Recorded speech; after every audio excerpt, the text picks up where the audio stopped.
మనకి రీసెంట్గా ఇండియాకి అలాగే యూఎస్ఏకి మధ్య చూసుకుంటే అంతకు ముందుతో పోల్చుకుంటే ఇప్పుడు చాలా సత్సంబంధాలు తెగిపోయినాయి అనే చెప్పాలి. ఎందుకంటే మనకు ఆల్రెడీ తెలుసు మనం రష్యా దగ్గర నుంచి ఆయిల్ కొనుగోలు చేస్తున్నాం అని చెప్పేసి, దాంతోపాటు మరి వాళ్ళ డైరీ ప్రోడక్ట్స్ ఏవైతే ఉంటాయో వాటన్నిటిని కూడా మన ఇండియాలో సేల్ చేయకుండా చేస్తున్నాం అని చెప్పేసి ట్రంప్ మన మీద టారిఫ్ వేయడం, దాని తర్వాత మన మీద ఆక్రోశాన్ని చూపించడం. సో ఇవన్నీ కూడా మనం ఇప్పటివరకు చూసాం. అయితే మరి ట్రంప్ ఏం చెప్పాడు అంతకుముందు, ఎప్పటి వరకు అయితే రష్యా దగ్గర నుంచి వీళ్ళు ఆయిల్ కొనుగోలు చేయకుండా ఉంటారో అప్పటి వరకు ఈ టారిఫ్ల గురించి ఇండియాకి అలాగే మాకు మధ్య ఎటువంటి మీటింగ్లు కూడా జరగవు అని చెప్పేసి ఒక స్టేట్మెంట్ ఇచ్చాడు కదా. అయితే ఇప్పుడు మనకి వస్తున్న న్యూస్ ఏంటంటే మనకి నరేంద్ర మోడీ గారు నెక్స్ట్ మంత్ 23rd యూఎస్ఏ వెళ్ళబోతున్నారని చెప్పేసి ఒక న్యూస్ వచ్చిందనమాట.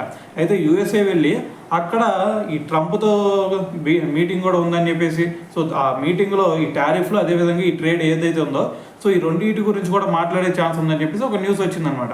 అయితే దీని గురించి ఒక డీటెయిల్గా చూస్తే మనం పీఎం మోదీ వచ్చే నెల యూఎస్లో పర్యటించున్నట్లు తెలుస్తుంది.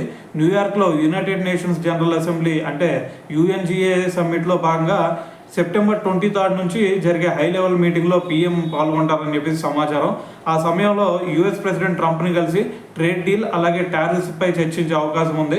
అలాగే ఉక్రెయిన్ ప్రెసిడెంట్ జెలెన్స్కీని కూడా పీఎం కలవచ్చు అని చెప్పేసి జాతీయ మీడియాలో అయితే వార్తలు రావడం జరిగిందనమాట.